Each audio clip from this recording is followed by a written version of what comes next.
Hasselhoff kick-starting their Premier League campaign this season with this game against Obuasi Ashanti Gold here. After that game against Aduana Stars was called off because of COVID concerns.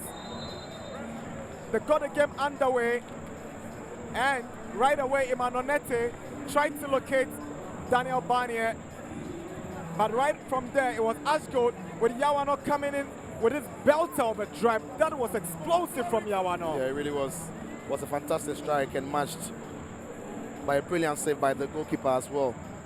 And as you saw there, his reaction was asking how they got him through the middle of the park without nobody putting in a challenge. Mohamed Al Hassan with this lovely pass flicked on by Barnier. Crossing came from Ovuka, but Obin Jr. unlucky, no power, and Dabu has no troubles. It was a good cross, but a difficult one because the flight of the ball is not that high for you to jump and generate power. So watch Obin Jr. He had to actually calm down a bit to reduce his height to generate the power. It's always difficult when you have to do that. You are not jumping to generate enough power. You're actually reducing your height to generate power. Difficult skill. Ashgold, they came through with this one again with Yawano with his shot across. Again, well covered by goalkeeper Richard Atta. Yeah, Yawano looked exciting throughout the first 45 minutes. Seemed to be the best player for Ashgold. On this occasion there was a good cutback, but the goalkeeper also had read it perfectly. So this is where Ashgold lost it. Roland Amuzu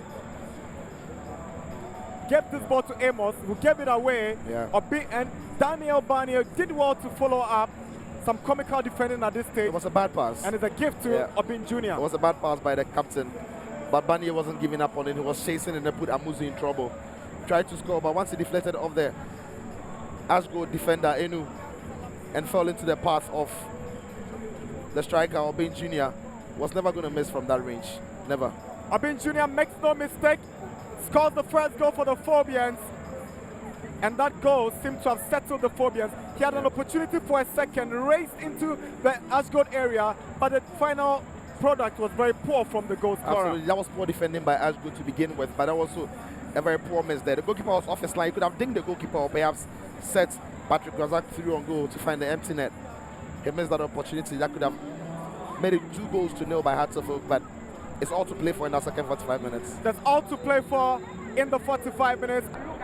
Back from recess, the Phobians hanged on to that lead from Kojo Obin Jr.'s opener. So it was Ashgold who were chasing for the equalizer, and once Yawano popped up here, Hans Kofi was lurking and he got that equalizer for Ashanti Gold. Yeah, that was a lovely goal. When you take a look at the shape of the Accra Ashanti back line, all the four defenders were in good position, but just that one very good through ball that went through them was difficult for them to find the person. There you see it. So that one very good pass there is what did the trick for them. And by the time they were chasing, the man was always late. Hans Kofi always making himself available for the pass.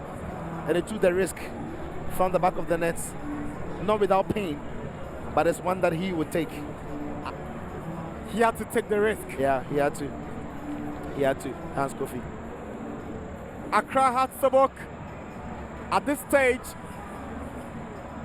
got to probe, and Apia Makati with this power drive and a very good save from Richard Atta. Yeah, Apia McCarthy, he has this in his locker. Once he lined it up, it took a little deflection there by Richard Atta, saw it all the way to make an incredible save. Nete with a good switch to Patrick Razak. He couldn't quite find him, but here's Larry Somaila. He skips past Amuzu, and Razak, delicate cross onto the head of Obin Jr., and that's Hasselhoff's second. Yeah, and that was a lovely goal. It was the best we saw tonight. Larry to Patrick Razak. That skill to get past Amuzu was brilliant. And take a look at Razak. He saw his men in the box, picked his head up, saw the man, and put in a beautiful cross. Goalkeeper can't come and claim that. And if it's Obin Jr. against Amwako, it's always going to be one answer. It's always going to be Obin Jr. And this kill by Patrick Razak was amazing. It was delightful to watch, really was. And the goal was amazing. Obin on the double, and it was Ashgold who kept believing and probing for the much-needed equalizer. Yao Ano skip past Nete, goes past Larry Somaila, and Kofi Nkrumah's cross onto the head of Hans Kofi, and the Miners are back in business. 2-2. Yeah, credit to them. They didn't give up. Ashgo. They didn't give up. They kept probing and probing and probing. And a little bit of deflection of the cross onto the head of Mo Hassan is what helped onto the head of Hans Kofi. And in that position, Hans Kofi is never going to miss from there. So Hartsouk huffed and puffed, but could not grab all 3 points. It's 2-2 full time.